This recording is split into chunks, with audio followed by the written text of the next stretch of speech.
देवभूमि उत्तराखंड के हमारे सभी मित्रों को मेरा सादर नमस्कार। मित्रों, जैसा कि आपको मालूम ही है कि SCERT उत्तराखंड द्वारा हमारे विद्यालयों में कक्षा 6 से 9 तक के छात्र छात्राओं के लिए मिशन कोशिश कार्यक्रम संचालित किया जा रहा है, जिसके अंतर्गत 5 विषयों में प्रत्येक सप्ताह प्रत्येक कक्षा के लिए एक वर्कशीट दी जाती है। यह कार्यक्रम 8 सप्ताह के लिए निर्धारित किया गया है। इसमें अभी जो सप्ताह चल रहा है वो 6ठा सप्ताह चल रहा है और वर्कशीट नंबर 6 चल रही है।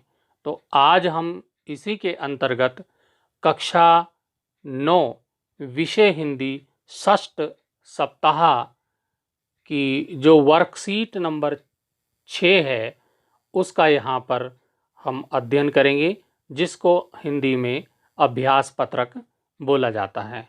कक्षा 9 विषय हिंदी। तो आइए प्रारंभ करते हैं वर्कशीट 06 का।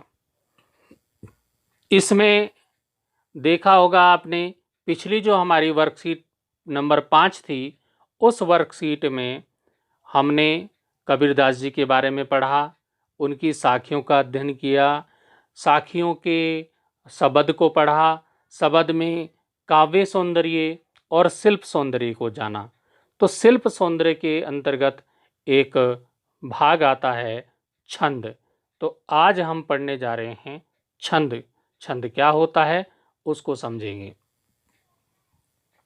छंद के बारे में अध्ययन करने हेतु कबीरदास जी की एक साखी को यहाँ पर हम देखते हैं। साखी है उनकी। साखी में दिया है, 4 भागों से मिलकर के साखी बनी है। मान सरोवर सुभर जल, हंसा केली कराही, मुक्ता फल मुक्ता चुगई, अब उड़ी अनत ना जाहीं।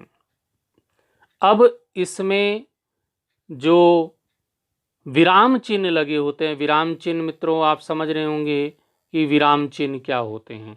आप विराम चिन्ह में यहाँ पर देखिए कि इस पहले गोले में यहाँ कोमा लगा है, इसमें यहाँ पे पूर्ण विराम लगा है, यहाँ पे कोमा लगा है और यहाँ पे पूर्ण विराम डबल लगे हैं।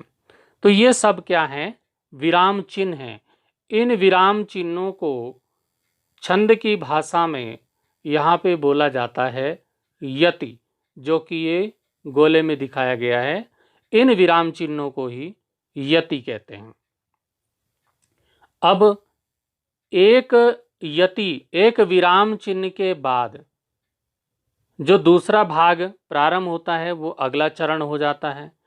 जैसे कि मान सरोवर सुभर जल, यहाँ कोमा आ गया है, तो ये यहाँ तक की जो पंक्ति है वो छंद में इसको हम बोलेंगे प्रथम चरण। इसी प्रकार से जो अगली पंक्ति है, हंसा केली कराही, ये हो गया द्वितीय चरण। मुक्ता फल मुक्ता चुगे, ये हो गया तृतीय चरण। अब उड़ी अनत न जाही हो गया चतुर्थ चरण। तो इस प्रकार से जो एक साखी है उसमें आपको यहाँ पर कितने चरण मिले? हमको 4 चरण मिले। तो एक विराम चिन्ह पर समाप्त होता है, एक चरण हो जाता है। अगला विराम चिन्ह आया तो दूसरा चरण हो गया। इसी प्रकार से 4 चरणों से इस साखी का निर्माण हुआ है। अब चलते हैं आगे, पढ़ते हैं। इसमें प्रश्न संख्या 1। मित्रों, प्रश्न संख्या 1 का क कहता है, उपर्युक्त साखी को पढ़कर रिक्त स्थानों की पूर्ति कीजिए। हमने ये साखी पढ़ी, अब दूसरी साखी है, उनकी रिक्त स्थानों की पूर्ति करनी है। मैंने यहाँ पर पूर्ति कर रखी है। पूर्ति बिल्कुल वैसी है जैसे कि ऊपर वाले साखी में है, ऐसा ही इसमें रिक्त स्थानों की पूर्ति आपको करनी है। जैसे कि ये दूसरी साखी है, ऊंचे कुल का जन्मिया, जे करनी ऊंच न होई, सुबरन कलश सूरा भरा, साधु निंदा सोई। अब यहाँ पर ठीक उसी प्रकार से पहली साखी की तरह से ही इसमें ये जो विराम चिन्ह लगे हैं, यहाँ पर कोमा का विराम चिन्ह है, यहाँ पर पूर्ण विराम है, यहाँ पर कोमा है, यहाँ पर ये डबल पूर्ण विराम है। तो इस प्रकार से जो ये विराम चिन्ह लगे हैं इनको क्या बोलते हैं?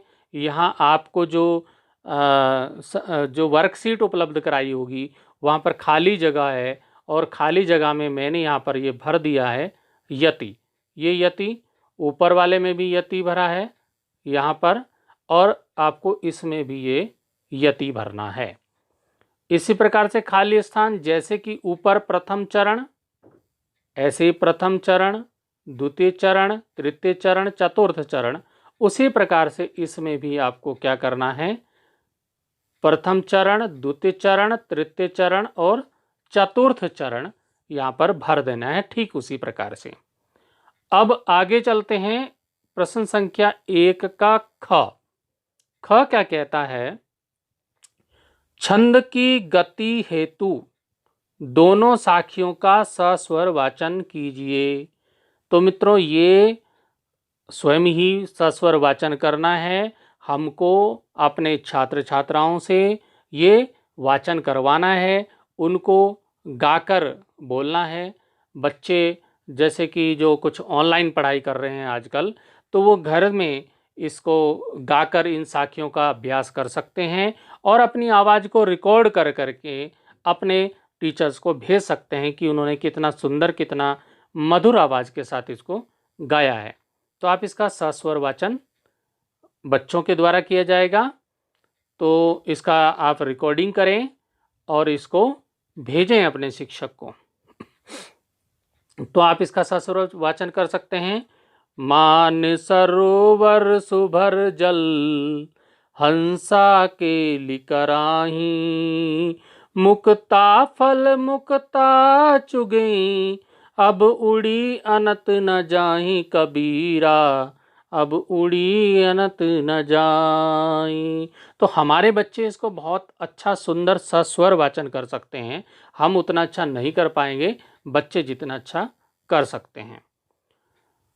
ऊंचे कुल का जनिया, जे करनी ऊंच न होई, सुबरन कलश सूरा भरा, साधु निंदा सोई कबीरा, साधु निंदा सोई। तो इस प्रकार से आप इसका सस्वर वाचन कर सकते हैं। आइए अब अगले हम गद्यांश को पढ़ते हैं। ये गद्यांश हमारे सम्मुख है।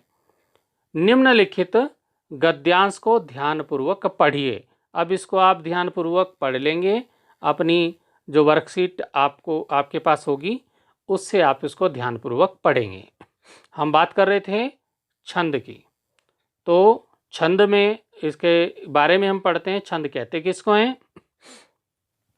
छंद उस पद्य रचना को कहते हैं। पद्य रचना मित्रों, पद्य रचना होता है कविता, काव्य, जो वर्णों अथवा मात्राओं की गणना यति, गति, क्रम एवं तुक के विशेष नियमों से बंधी हो, उस रचना को कहते हैं छंद। अर्थात जिस कविता में यति, जो विराम चिन्ह अभी मैंने बताए थे, गति जो सस्वर वाचन हो का नियम हो, चरणों के अंत में समता हो और मात्राओं और वर्णों का रचनाक्रम हो, उसे छंद कहते हैं। चरण, इसमें जैसे कि 4 चरण बताए गए थे, तो ऐसे उसमें चरण भी होने चाहिए। तो ये सब ये छंद की परिभाषा यहाँ पर बताई गई है। आप अपनी वर्कशीट से इसको देख लेंगे। अब यहाँ पर देखिए कि छंद के प्रकार बताए गए हैं। छंद के कितने प्रकार होते हैं, यहाँ पर प्रकार बताए गए हैं।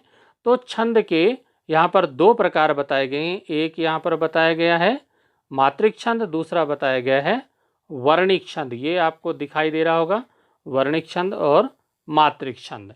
तो प्रश्न जब पूछा जाएगा कि छंद कितने प्रकार के होते हैं, तो हम यहाँ से इसका उत्तर दे सकते हैं। अब छंद के कुछ पारिभाषिक शब्द होते हैं, उन पारिभाषिक शब्दों को भी यहाँ पर हम पढ़ लेते हैं।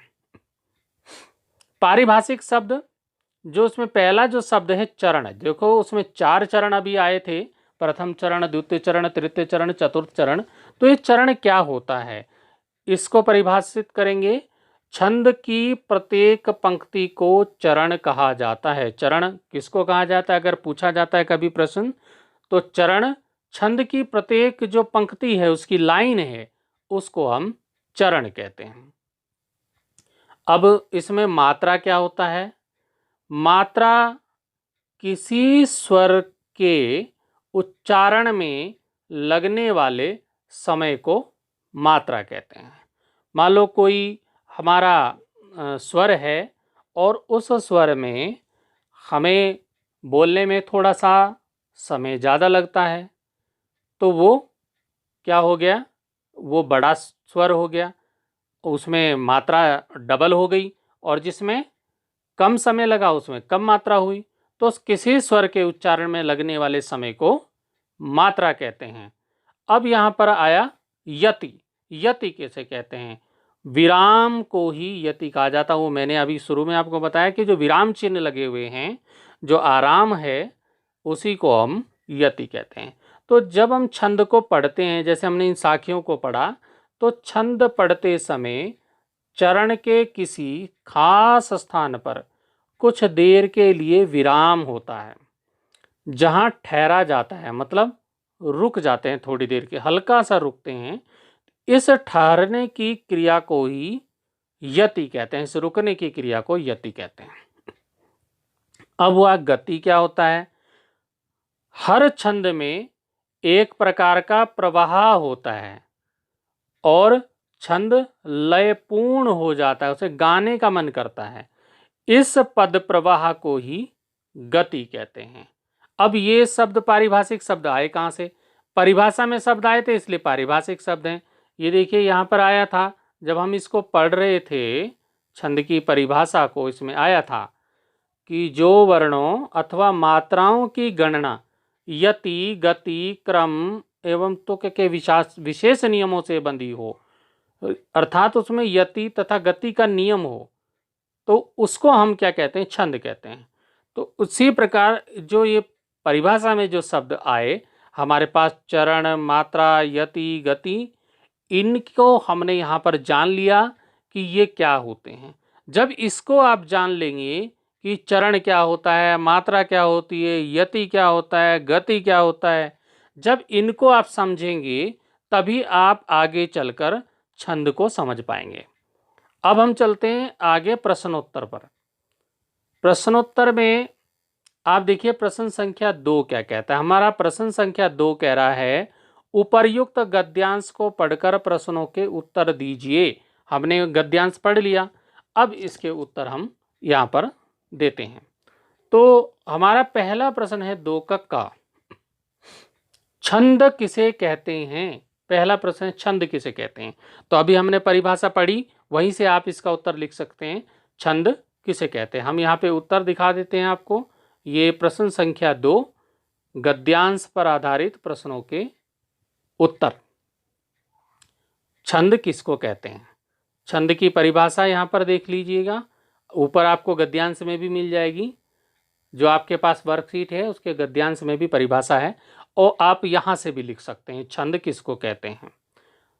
छंद उस पद्य रचना, कविता को कहते हैं जो वर्णों अथवा मात्राओं की गणना यति, गति, क्रम एवं तुक के विशेष नियमों से बंधी हो, अर्थात जिस कविता में यति तथा गति का नियम हो, चरणों के अंत में समता हो और मात्राओं एवं वर्णों का रचना क्रम हो, उसे छंद कहते हैं।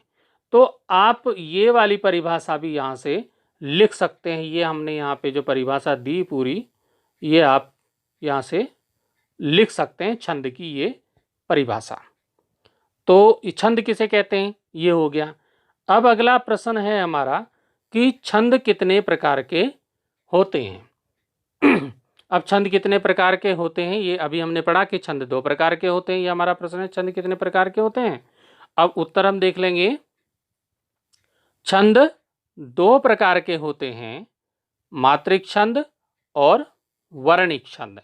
तो यहां से आप इस प्रकार से इस उत्तर को देख सकते हैं। अगला हमारा जो प्रश्न है इसी में 2 का ग, ये देखिएगा, इसमें है छंद के अंतर्गत आने वाले पारिभाषिक शब्दों की व्याख्या कीजिए। तो अब छंद के अंतर्गत जो शब्द आए हैं, पारिभाषिक शब्द जो हमने यहाँ पे पढ़े, ये पारिभाषिक शब्द हैं। तो आप इन पारिभाषिक शब्दों की व्याख्या आपको करनी है। ये व्याख्या यहाँ पे पारिभाषिक शब्दों का अर्थ दिया है, तो ये उत्तर आप यहाँ से लिख पाएंगे। थोड़ा और व्याख्या करनी है तो हम यहाँ पर जो हमने उत्तर दिए हैं उनको आप देख सकते हैं। थोड़ा हल्का सा इसमें आपको 2-4 पॉइंट एक्स्ट्रा मिल सकते हैं। तो क्या है, छंद के अंतर्गत आने वाले पारिभाषिक शब्दों की व्याख्या। सबसे पहले हमारा जो पहला जो शब्द है वो है हमारे पास चरण। तो चरण की हम व्याख्या करेंगे। किसको कहते हैं चरण? छंद की प्रत्येक पंक्ति को चरण कहा जाता है। ये आप समझ लीजिए कि छंद में जो पंक्ति है, जो लाइन है, उसमें कोमा लगा तो एक पंक्ति हो गई, कोमा के बाद दूसरी पंक्ति हो गई। तो इस तरह से जो छंद की प्रत्येक पंक्ति होगी, प्रत्येक हर जो उसकी लाइन होगी, उसको हम चरण कहेंगे। तो ये आप समझ में आ गया होगा। चरण कुछ पंक्तियों का समूह होता है और प्रत्येक पंक्ति में समान वर्ण या मात्राएं होती हैं। प्रत्येक प्रथम एवं तृतीय चरण को विषम चरण तथा दूसरे और चौथे चरण को सम चरण कहते हैं। ये ध्यान रखिएगा कि पहले और तीसरे को चरण को विषम चरण और दूसरे और चौथे चरण को सम चरण कहते हैं। अब आइए, हमारा दूसरा जो शब्द था पारिभाषिक शब्द, वो है हमारे पास मात्रा। मात्रा किसे कहते हैं? तो इसको समझने के देखिएगा, किसी स्वर के उच्चारण में लगने वाले समय को मात्रा कहते हैं। कोई भी स्वर है, उसका हम उच्चारण कर रहे हैं, तो उसमें जो समय लगता है उसे हम यहाँ पर छंद की भाषा में उसको हम मात्रा कहते हैं। ठीक है। अब ह्रस्व जो वर्ण होते हैं के उच्चारण में जो समय लगता है वो 1 मात्रा का समय लगता है, और जो दीर्घ वर्ण होते हैं, दीर्घ मतलब बड़े वर्ण, तो उनके उच्चारण में, दीर्घ वर्ण के उच्चारण में जो समय लगता है उसे 2 मात्रा का समय माना जाता है, उसे 2 मात्रा कहते हैं। मान लीजिए आपको क लिखा आपने, तो क जो है ये ह्रस्व स्वर्ण है और इसमें क्या लग रहा है, 1 मात्रा का समय लग रहा है। अब इसमें इसी क को अगर हम क की जगह लिख दें का, इसमें आ की मात्रा लगा दें तो ये हो जाएगा का। तो का आपने 12 खड़ी पढ़ी होगी, तो का की को के कई। तो इस तरह से उसमें क्या था, मात्रा जो दीर्घ वर्ण होगा, दीर्घ स्वर होगा, उसमें मात्रा 2 होगी। क उसमें कम समय लगा, का में ज्यादा समय लगा, तो ज्यादा समय वाले को हम क्या बोलेंगे, 2 मात्रा बोलेंगे। इसको अच्छी प्रकार से आगे समझेंगे। अभी हम चलते हैं, अगला जो हमारा पारिभाषिक शब्द है वो है यति। अब यति किसे कहते हैं, ये मैंने शुरू में ही बताया आपको कि जो विराम चिन्ह होते हैं उनको हम यति कहते हैं। विराम को ही यति कहा जाता है। छंद पढ़ते समय चरण के किसी खास स्थान पर कुछ देर के लिए विराम होता है, जहां ठहरा जाता है। इस ठहरने या कुछ रुकने की क्रिया को ही हम यति कहते हैं। यति चरण के अंत में होती है, परंतु बड़े छंदों में एक ही चरण में 1 से अधिक यति भी होते हैं। इस चीज को ध्यान रखना कि जो बड़े बड़े छंद होते हैं ना, उसमें एक से ज़्यादा ये विराम चिन्ह होते हैं, तो एक से ज़्यादा यति हो सकती है। आगे हमारा जो अगला जो शब्द है हमारा, वो है गति। गति क्या होता है, हम यहाँ पे इसको देख सकते हैं कि गति क्या होता है। अब गति को समझे, हमने यति समझा, गति भी समझ लेते हैं। हर छंद में एक प्रकार का प्रवाह होता है और छंद लयपूर्ण हो जाता है, मतलब उसको गाने का, सुनने का मन करता है। इस पद प्रवाह को ही गति कहते हैं। अर्थात छंदों को पढ़ते समय एक प्रकार के प्रवाह धारा की अनुभूति होती है, मन में उसकी अनुभूति होती है। हर छंद में विशेष प्रकार की संगीतात्मक लय होती है और छंदों में मधुरता लाने के लिए एक प्रकार का प्रवाह होना आवश्यक है। कविता के इसी प्रवाह को गति कहते हैं। क्या कहते हैं? गति कहते हैं। ये प्रवाह, आप इसको प्रवाह हो जाएगा, ये प्रवाह, इसको ये प्रवाह लिखा है तो इसको हम क्या कर देंगे, प्रवाह। ठीक है, प्रवाह हो जाएगा। और ये गति भी आपको समझ में आ गया होगा। अब हम आगे चलते हैं। निम्नलिखित गणों और सूत्रों को हम यहाँ पर पढ़ते हैं। बहुत इंपॉर्टेंट है गण और सूत्र, ध्यान से समझेंगे तो समझ में आ जाएंगे। निम्नलिखित गणों और सूत्र को ध्यानपूर्वक पढ़िए। गण, तीन वर्णों के समूह को ही गण कहा जाता है। अभी तक हमने छंद समझे थे, अब हम गण की बात करते हैं। तीन वर्णों के समूह को ही गण कहा जाता है। वर्णिक छंद में वर्णों की गणना इसी गण के आधार पर होती है और गण 8 प्रकार के होते हैं। अब कौन कौन से वो होते हैं 8 प्रकार के, यहाँ पर ये पूरा चार्ट यहाँ पे बनाया गया है पूरा। ये देखिए यहाँ पे गणों का बताया गया है गोले बना बना करके, कि यहाँ पर हमारा जो गण है उसके 8 भाग होते हैं। सबसे पहला होता है यगण, मगण, तगण, रगण, जगण, भगण और नगण और सगण। ये 8 जो भाग हैं, 8 प्रकार के गण होते हैं, इनको आप ध्यान में रखिएगा। अब किस गण का नाम कैसे याद रखें, यहाँ पे ध्यान रखिएगा कि किस गण का नाम, क्या नाम है और उसमें किस तरह के वर्ण आते हैं। इसे याद रखने के लिए यह सूत्र बहुत ही उपयोगी है। यहाँ पे सूत्र दिया गया है, आपको सूत्र दिखाई दे रहा होगा, मैं आपको बता देता हूँ सूत्र। सूत्र जो है हमारे पास वो है, ये यहाँ से हम चलेंगे, ये हमारा सूत्र है। आप देख लीजिए, नोट कर लीजिएगा, प्रश्न आएगा कहीं कि गण का सूत्र लिखिए। तो गण का जो सूत्र है ये मैंने बॉक्स में बना दिया है। य मा ता रा ज भा न स ल गा, य माता राजभान सलगा, ये जो है ये सूत्र है गण का। अब इसमें देखिए जो हमारे यहाँ पर जो गण बताए गए हैं, जो 8 गण बताए गए हैं, वो किस प्रकार से हम इस सूत्र से लिख सकते हैं। इनको याद रखने के लिए हमें ये सूत्र याद होना चाहिए, तो हम सारे गणों के नाम लिख सकते हैं। कैसे लिखेंगे ये देखिएगा, यहाँ पर ये हमारे पास सूत्र है, यह माता राजभान सलगा, ये हमारा सूत्र हो गया।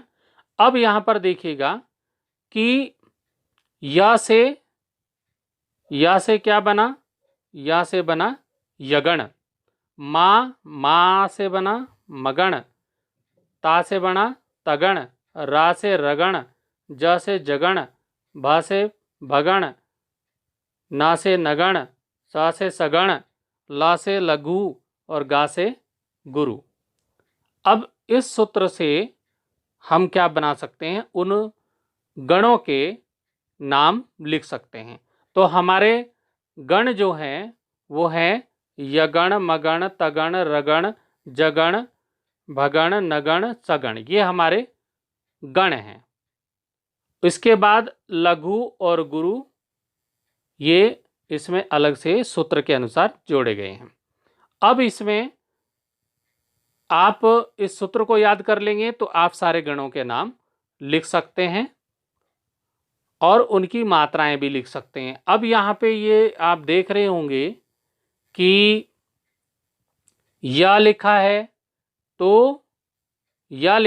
तो ये यगण हो गया, मा लिखा है मगण हो गया। लेकिन यहाँ पर आपने देखा होगा ये अंग्रेजी के एस की तरह का ये लिखा है, इसको दो मात्रा बोला जाता है। और जो ये सिंगल यहाँ पर पूर्ण विराम की तरह का लिखा है इसको एक मात्रा बोला जाता है। अब इसमें दो मात्रा, ये ता है, त होता तो एक मात्रा होती, लेकिन ये ता है तो ये दो मात्रा का सूचक यहाँ पर लगाया गया है। इसको आगे समझते हैं। यहाँ दिया है लघु और गुरु के अभ्यास के लिए 12 खड़ी में लगी मात्राओं को यहाँ पर हम देखते हैं। जो 12 खड़ी आपने छोटी कक्षाओं में पढ़ी होगी, इसको यहाँ पे देखते हैं। हमारे पास है क, थोड़ा बड़ा कर लेते हैं इसको। हमारे पास यहाँ पर है क दिखाई दे रहा होगा। तो आप देखेंगे क जो है वो लघु होता है क्योंकि ये छोटा स्वर है। का ये गुरु है, ये बड़ा स्वर है, इसमें हमने गुरु लिखा है। तो अब यहाँ पर जो लघु है, लघु के लिए एक मात्रा लगेगी, लघु के लिए यहाँ पर एक मात्रा लगाई गई है और गुरु के लिए दो मात्रा लगाई गई है। यहाँ पे नोट में लिखा है कि लघु की एक मात्रा की गणना एक होती है और गुरु के जो एस बना हुआ है इसकी गणना दो होती है। तो जब हम इसकी गिनती करेंगे, इसकी काउंटिंग करेंगे, इनको जोड़ेंगे तो जोड़ करके लघु गुरु को तो लघु की एक मात्रा गिनेंगे और गुरु की दो मात्रा गिनेंगे। तो यहाँ पे आप देख रहे हैं कि लघु हो गया क्योंकि इसमें छोटी की मात्रा लगी है, और ये गुरु हो गया की क्योंकि इसमें बड़ी की मात्रा लगी है। कु में छोटे उ की मात्रा लगी है तो ये लघु हो गया और इसमें एक मात्रा गिनती होगी, और कु बड़े उ की मात्रा लगी है, ये गुरु हो गया और इसमें दो मात्रा की गिनती होगी। के ए की मात्रा लगी है, गुरु हो गया, दो मात्रा गिनेंगे। कई में गुरु हो गया, दो मात्रा गिनेंगे। को में गुरु हो गया, दो मात्रा गिनेंगे। कऊ में क्या हो गया, गुरु हो गया, दो मात्रा गिनेंगे। कंग में गुरु हो गया, दो मात्रा गिनेंगे, और कह में भी गुरु हो गया, दो मात्रा गिनेंगे। तो इस प्रकार से आप देख सकते हैं जो हमारे पास 12 खड़ी है का ये हमने केवल एक वर्ग लिया है, क वर्ग को। क का, की कु के कई, को कऊ, कंका। तो ये इसमें किस प्रकार से मात्राएं हम गिन सकते हैं, ये इसका अभ्यास यहाँ पर दिया हुआ है। आगे चलते हैं। अब इसमें कुछ प्रश्न हैं। प्रश्न संख्या 3 का क देखते हैं। गण किसे कहते हैं और कितने प्रकार के होते हैं? तो अभी हमने पढ़ा गण किसे कहते हैं और कितने प्रकार के होते हैं। हम यहाँ पे उत्तर देख लेते हैं। इसको जो हमने लिखा है उसको आप देख लीजिए। 3 वर्णों के समूह को ही गण कहा जाता है। वर्णिक छंद में वर्णों की गणना इसी गण के द्वारा होती है। गण 8 प्रकार के होते हैं। ये कौन कौन से होते हैं अभी हमने बताया। नंबर 1 यगण, नंबर 2 मगण, 3 तगण, 4 रगण, 5 जगण, 6 भगण, 7 नगण और 8 सगण। ये होते हैं गण 8, जिनके नाम यहाँ पर दिए हैं। और ये ऊपर आपके जो पास वर्कशीट है उसमें भी दिया हुआ है, ये यहाँ पे बना है। ये पूरा बना है, तो इसके बारे में आप यहां से भी पूरा लिख सकते हैं। अब चलते हैं, हमारा जो अगला प्रश्न है वो 3 का ख। ये कहता है कि गणों का सूत्र लिखिए। अब इसका सूत्र लिखना है। इसका सूत्र यहां पर मैं आपको दे देता हूं और उसकी थोड़ा सा व्याख्या भी यहां पे कर देता हूं। ख, गणों को आसानी से याद करने के लिए एक सूत्र बना दिया गया है और वो सूत्र मैंने यहाँ पर हाईलाइट किया हुआ है, आप देख लीजिएगा।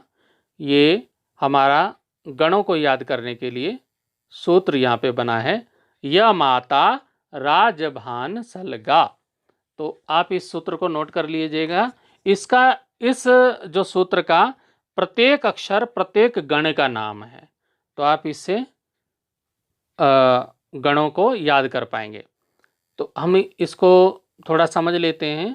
जो ये हमारा सूत्र है य माता राजभान सलगा, इसमें य माता राजभान सलगा सूत्र के पहले 8 वर्णों में 8 गणों के नाम दिए गए हैं, ठीक है। और अंतिम 2 वर्ण लघु और गुरु हैं। जिस गण की मात्राओं का स्वरूप जानना हो उसके आगे के 2 अक्षरों को इस सूत्र से ले लें। जैसे हमने मगण, जैसे मगण का स्वरूप जानने के लिए हमने क्या लिया, माँ जो है और तथा उसके आगे के 2 अक्षर ता और रा को ले लेंगे। जैसे हमने मगण का जानना है, आप समझ रहे होंगे, नहीं समझ रहे मैं एक बार सूत्र पे ले चलता हूं आपको। जैसे कि हमने इस माँ का, इस वाले माँ का रूप जानना है, तो इससे आगे के 2 अक्षर को हम लेके चलेंगे, समझ रहे हो ना। हम क्या लेके चलेंगे, मातारा, यहाँ तक मातारा को लेके चलेंगे। यहाँ पर ये मैं बता रहा हूँ आपको कि आप माँ तो लेंगे ही, उसके आगे के ता और रा भी ले लेंगे, माँ तारा बन जाएगा। तो उसका स्वरूप पता चल जाएगा कि जो मगण जो गण है उसका स्वरूप है, उसका स्वरूप गुरु का स्वरूप है। उसमें तीनों जो हैं गुरु की मात्राएं लगी हैं, 2 2 2 यानी कि 6 मात्राएं उसमें लगी हुई हैं। अब गण का विचार केवल वर्णिक छंद में होता है, ये ध्यान रखिए। मैंने बताया कि 2 छंद होते हैं, मात्रिक छंद और वर्णिक छंद। तो जो गण का विचार होता है वो केवल वर्णिक छंद में होता है, मात्रिक छंद इस बंधन से मुक्त होते हैं। अब यहां पर ये दिया है, यह माता राजभान सलगा अलग अलग दिया है। अब इसकी कौन कौन सी मात्राएं हैं यहां पर आप देख सकते हैं। य की मात्रा होगी 1 मात्रा, और माँ की 2 मात्रा, ता की 2 मात्रा, रा की 2 मात्रा, ज की 1 मात्रा, भा की 2 मात्रा, ना की 1 मात्रा, स की 1 मात्रा, ल की 1 मात्रा और गा की 2 मात्रा। ये एस जो है 2 मात्रा है, और सिंगल तो डंडा आपको दिख ही रहा होगा कि 1 मात्रा है जो पूर्ण विराम लगा है। तो अब हम चलते हैं प्रश्न संख्या 3 के ग पर। प्रश्न संख्या 3 का ग कहता है कि उपर्युक्त उदाहरण, ऊपर उदाहरण दिया गया है, एक उदाहरण दे रखा है, देखा होगा आपने 12 खड़ी का एक उदाहरण पढ़ा हमने, क का की। तो उस उदाहरण को देख करके उपर्युक्त उदाहरण के अनुसार ख खा तथा ग गा 12 खड़ी में लघु और गुरु मात्राएं लगाइए। तो ये मात्राएं आपको लगानी हैं। तो इन मात्राओं को हम किस प्रकार से लगा सकते हैं ये मैं यहाँ पे दिखा रहा हूँ। दोनों में से कोई एक लगाइए, मैं दोनों आपको यहाँ पे लगा के दिखा रहा हूँ। आपको जब करना है तो आप एक ही लगा सकते हैं, दोनों भी लगा सकते हैं। तो यहाँ पर जैसे हम ख का देख लेते हैं, तो ख है ख खा, खी खी, खु खू, खे खई, खो खऊ, खंग ख। अब इसमें जैसे कि ऊपर उदाहरण दिया था, उसी उदाहरण के अनुसार हम यहाँ पे देखेंगे।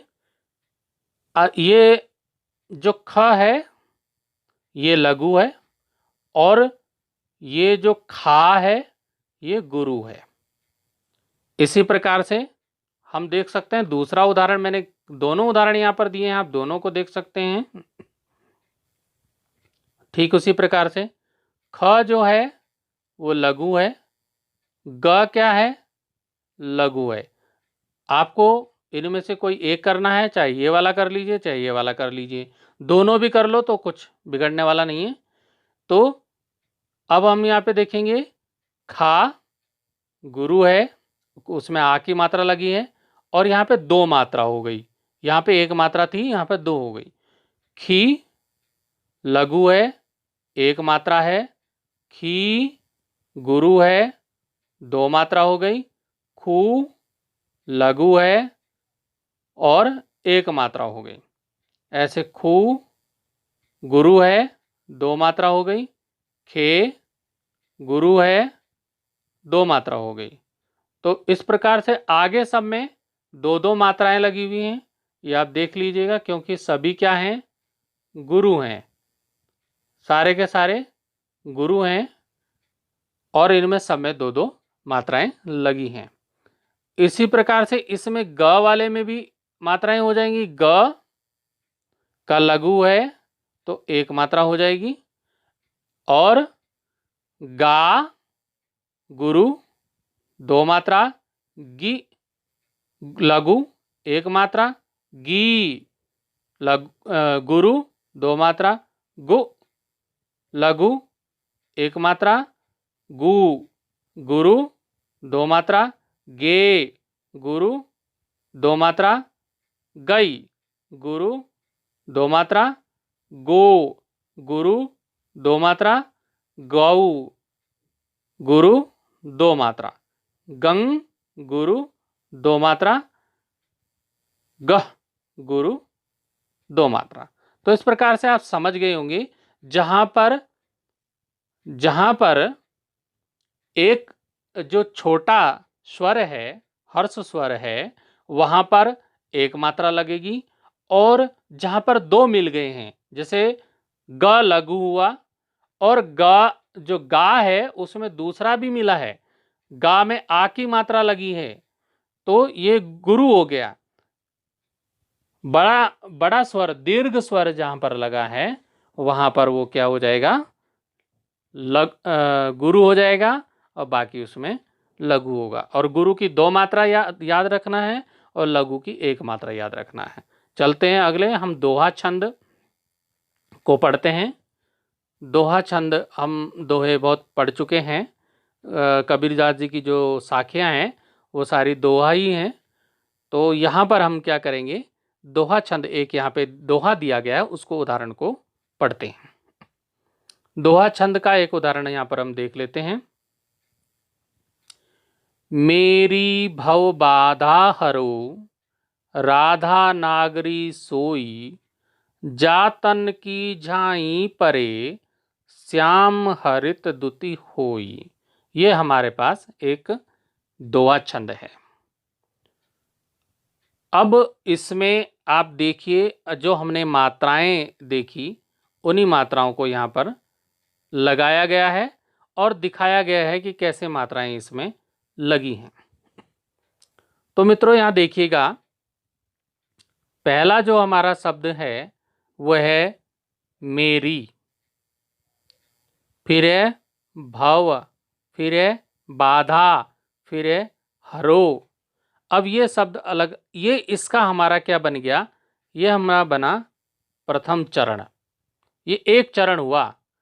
ऐसे अब इसमें मात्राएं किस प्रकार से लगाई गई हैं, देखिए, मेरी जो में है उसमें मात्रा क्योंकि वो गुरु है तो मात्रा कितनी लगी, दो मात्रा लगी। इसी प्रकार से री क्योंकि री क्या है, वो भी दीर्घ है, तो उसमें भी कौन सी मात्रा लगेगी, गुरु वाली मात्रा लगेगी, दो मात्रा लगेगी। भ की एक मात्रा, व की एक मात्रा, बा की दो मात्रा, धा की दो मात्रा, ह की एक मात्रा और रव की दो मात्रा। अब इनको गिनिए कि ये कितनी मात्राएं हो गई। अब इनको कैसे गिन सकते हैं? अब इनको कैसे गिनेंगे? ये हो गई दो मात्रा, ये हो गई दो मात्रा, ये हो गई एक, ये एक, ये दो, ये दो, ये एक और ये दो। कितनी हो गई? इनको जोड़ के बताओ। अब हम इसको जोड़ते हैं। दो और दो चार, पाँच, छ, दो आठ, दो 10 और एक 11 और दो 13। कितनी हो गई? 13 मात्राएं हो गई। तो यहाँ पर लिखा है, आगे देखिएगा कितनी मात्राएं हो गई। ये यहाँ पे दिया है प्रथम चरण में कितनी मात्राएं हो गई। प्रथम चरण में हमारे पास हो गई 13 मात्राएं। तो यहाँ पर आप ध्यान रखें कि दोहा के, याद रखने की चीज है कि दोहा के प्रथम चरण में 13 मात्राएं होती हैं। कोई भी कविता आप देखेंगे, कबीरदास जी के दोहे देखेंगे, यदि उसमें प्रथम चरण में 13 मात्राएं हैं तो उसमें दोहा के जो हैं लक्षण हैं वो दोहा हो सकता है। अब आप देखिए यहाँ पर दूसरे चरण में चलते हैं। दूसरे चरण में यहाँ पर मात्राएं लगाई गई हैं। मात्राएं लगाई गई हैं। रा का दो मात्रा, धा की दो मात्रा, ना की दो मात्रा, ग की एक मात्रा, री की एक मात्रा, सो की दो मात्रा, ई की एक मात्रा। अब ये कितनी मात्राएं होगी? ये यहाँ पे देख लीजिएगा। ये दो प्लस दो प्लस दो प्लस एक प्लस एक प्लस दो प्लस एक। कितनी हो गई? अब इनको जोड़िए। दो, दो चार, दो छः, सात, आठ, तो 10 और एक 11 मात्राएं हो गई। यहाँ पर दिया है कितनी? 11। द्वितीय चरण में हो गई 11 मात्राएं। अब चलते हैं तीसरे चरण में। तीसरे चरण में है जा तन की झाई परे। जा तन की, जा है, तन है, की है, झाई है, परे है। अब इसमें मात्राएं जब हम देखेंगे, जा की, जा है तो दो मात्रा हो गई, त एक मात्रा हो गई, न एक मात्रा हो गई, की दो मात्रा हो गई, झा दो मात्रा हो गई, बड़ी ई दो मात्रा हो गई, प एक मात्रा हो गई, रे दो मात्रा हो गई। अब इनको जोड़ लीजिए। मात्राएं हमारे पास टोटल कितनी हो गई? दो प्लस एक प्लस एक प्लस दो प्लस दो प्लस दो प्लस एक प्लस दो। कितनी हो गई? दो, तीन, चार, दो छः, दो आठ, दो 10, 11 और दो 13 मात्राएं हो गई। हमारे पास कितनी मात्राएं हुई? तो तीसरा जो चरण है उसमें 13 मात्राएं होती हैं। ये ध्यान रखना है, तीसरे चरण में हमारे पास 13 मात्राएं होती हैं। अब आते हैं हम चौथे चरण में। चौथे चरण में आप देखेंगे यहाँ पर हमारे पास क्या क्या शब्द हैं। चौथे चरण में श्याम है, हरित है, दुति है, होई है। ये हमारे पास शब्द दिए हैं। अब इसमें मात्राएं देखिए। श में श और या मिला करके यहाँ पर स आधा था, उसकी कोई मात्रा नहीं थी, तो या की दो मात्रा हो गई, म की एक मात्रा हो गई, ह की एक मात्रा, री की एक मात्रा, त की एक मात्रा, दू में छोटे ऊ की मात्रा है तो इसलिए एक मात्रा होगी, ती में छोटी ई की मात्रा है तो एक मात्रा होगी, और हो में दो मात्रा हो गई और ई में एक मात्रा होगी। अब टोटल मात्राएं कितनी हो गई? दो प्लस एक प्लस एक प्लस एक प्लस एक। दिखाई दे रहा होगा, आप समझ लीजिए। दोबारा से लिखता हूं। दो, एक, एक, एक, एक, एक, एक, दो और एक। सारे जोड़ लीजिए। 2, 3, 4, 5, 6, 7, 8 तो 10 और 1 11 मात्राएं हो गई। तो इस प्रकार से आप समझ लीजिए कि दोहा जो होता है उसके प्रथम चरण में 13 मात्राएं होती हैं, द्वितीय चरण में 11 मात्राएं होती हैं, तृतीय में 13 मात्राएं होती हैं और चौथे चरण में 11 मात्राएं होती हैं। इसको समझ लेंगे तब हम आगे बढ़ते हैं। इसकी परिभाषा हम इस प्रकार से लिख सकते हैं कि दोहा अर्धसम मात्रिक छंद है। इसमें प्रथम और तृतीय चरण में 13-13 मात्राएं एवं द्वितीय और चतुर्थ चरण में 11-11 मात्राएं होती हैं। यह परिभाषा कहीं आए तो दोहा की यह परिभाषा लिखना है। अब चलते हैं हम प्रश्न की ओर। अंतिम प्रश्न है हमारा प्रश्न संख्या 4 का उत्तर देखेंगे। उपर्युक्त उदाहरण के समान निम्नलिखित दोहे में मात्राएं लगाकर दोहे की परिभाषा भी लिखिए। जैसे कि ऊपर ये दोहे में मात्राएं लगी है ना, समझ रहे मित्रों? जैसे कि इसमें दोहे में मात्राएं लगी हैं, जैसे कि इसमें यह बताया गया है, वैसे ही हमें जो नीचे दोहा दिया गया है उसमें भी मात्राएं लगानी है। और दोहे की परिभाषा तो यही लिखी जाएगी, लेकिन मात्राएं लगाएंगे हम किस प्रकार से लगाते हैं मात्राएं, देखते हैं आगे। अब ये आ जाइए, सबसे पहले तो हम परिभाषा ही लिख लेते हैं, जो ऊपर दी गई थी उसी को लिख लेते हैं। दोहा एक अर्धसम मात्रिक छंद है। इसमें प्रथम और तृतीय चरण में 13-13 मात्राएं एवं द्वितीय और चतुर्थ चरण में 11-11 मात्राएं होती हैं। अब हमें ये दोहा यहां पर दिया हुआ है, प्रेमी ढूंढत में फिरूं, प्रेमी मिले न कोई, प्रेमी को प्रेमी मिले, सब विष अमृत होई, कबीरा सब विष अमृत होई। ये हमारा दोहा है, इसकी हमें मात्राएं लगानी है। तो ये देखिए हमने यहाँ पे तैयार कर दी हैं मात्राएं किस प्रकार से लग सकती हैं। दोहे की मात्राएं आप यहाँ पर देख सकते हैं, दोहे की मात्राएं। अब इसमें हमने चरणवार इसको विभाजित कर दिया है, बांट दिया है। हमारा पहली जो पंक्ति है, जो पहले कौमा पर खत्म होती है, प्रेमी ढूंढत में फिरों, ये प्रथम चरण हो गया। प्रेमी मिले न कोई, द्वितीय चरण हो गया। प्रेमी को प्रेमी मिले, तृतीय चरण हो गया। और इसी प्रकार से सब विष अमृत होई, चतुर्थ चरण हो गया। अब इसमें मात्राएं किस प्रकार से लगाएंगे ये यहाँ पे हम देखेंगे, और मात्राओं की काउंटिंग, उनकी गिनती, उनका जोड़ भी पूरा होना चाहिए दोहे के हिसाब से। पहले और तीसरे चरण में 13-13 मात्राएं और द्वितीय और चतुर्थ चरण में 11-11 मात्राएं। अब हमारे पास ये जो प्रथम चरण है, इसमें जो शब्द हैं वो पहला शब्द है प्रेमी, फिर है ढूंढत, फिर मैं फिरूं, प्रेमी ढूंढत में फिरूं।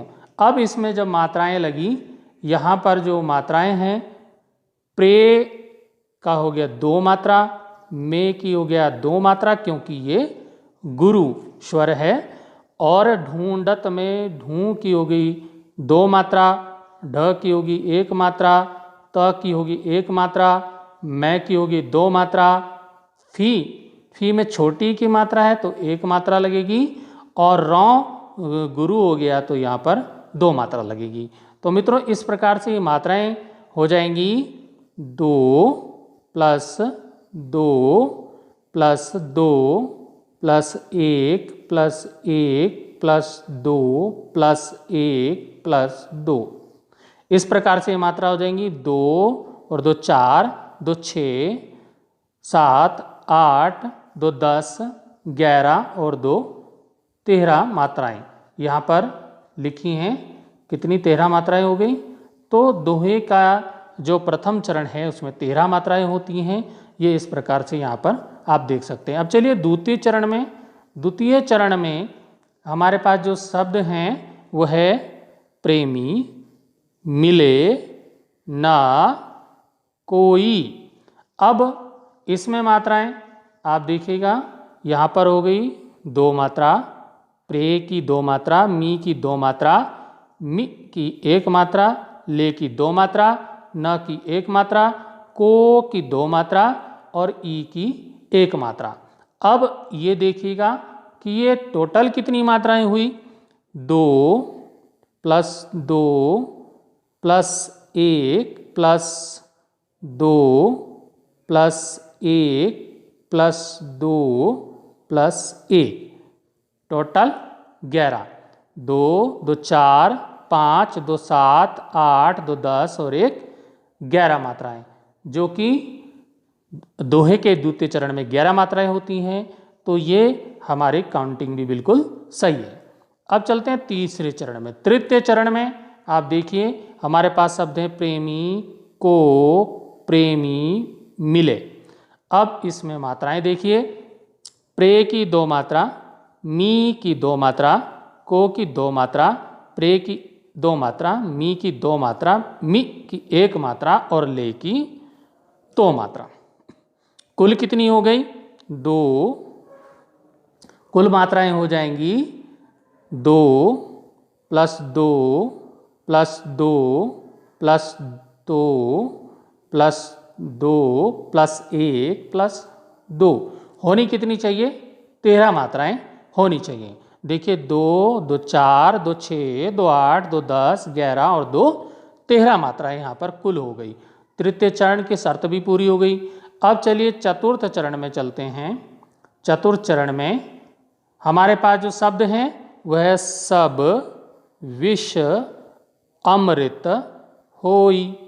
अब इसमें मात्राएं आप देखिएगा, स की 1 मात्रा, ब की 1 मात्रा, वि की 1 मात्रा, श की 1 मात्रा, अ की 1 मात्रा। मृ, मृ में री की मात्रा है तो यहाँ पर 2 मात्रा, दीर्घ स्वर हो गया, और ता का 1 मात्रा, हो का दीर्घ स्वर पर 2 मात्रा, ई की 1 मात्रा। इस प्रकार ये चतुर्थ जो चरण है हमारा, इसमें कुल मात्राएं हो गई 11। किस प्रकार से हो गई? 1 plus 1 plus 1 plus 1 plus 1 plus 2 plus 1 plus 2 plus 1। गिनेंगे 1 2 3 4 5 2 7 8 10 और 11 मात्राएं कुल यहाँ पर हुई। तो इस प्रकार मात्राओं के हिसाब से जो हमारे दोहे की जो परिभाषा है, जो कहती है कि इसमें प्रथम और तृतीय चरण में 13 मात्राएं और द्वितीय और चतुर्थ चरण में 11 मात्राएं, वो यहाँ पर पूरी ये शर्त करती है। आप देखिए इसमें हमारा जो हमने मात्राएं लगाई वो पूरी इसमें इसी प्रकार है जिस प्रकार से दोहे में, दोहा छंद में मात्राएं होती हैं। तो इस प्रकार से आप मात्राएं लगाइए और इस प्रश्न के उत्तर को भी आप हल कर पाएंगे। तो इस प्रकार हमारी जो ये वर्कशीट 6 है, छठी वर्कशीट, छठे सप्ताह की, इसको हमने यहाँ पर पूर्ण किया। इसके छंद के सभी तरीकों को, छंद के गण को, मात्राओं को हर प्रकार से हमने समझा। मित्रों, मेरी आपसे एक ही प्रार्थना है, रिक्वेस्ट है कि please like my channel, share my video and subscribe my channel, my video. आपका मित्र संजीव कुमार कोहली, मेरा आपसे अनुरोध है कि मेरे वीडियो को आप ज़्यादा से ज़्यादा छात्र छात्राओं को शेयर करें, जिससे सभी छात्र छात्राएं वर्कशीट को हल करने के तरीके को जान सकें, और किसी को भी इसमें वर्कशीट को हल करने में किसी भी तरह की परेशानी, समस्या हो तो वह कमेंट कीजिएगा। मैं आपके हर प्रश्न का उत्तर देने के लिए हमेशा आपकी मदद करने के लिए तैयार हूँ। मित्रों, जो छंद है ये कक्षा 9 के लिए थोड़ा सा जटिल हो सकता है, तो इसको अच्छे प्रकार से आप पूरे वीडियो को देखें और अच्छे प्रकार से समझ करके अपनी वर्कशीट को हल करें। अभी के लिए धन्यवाद।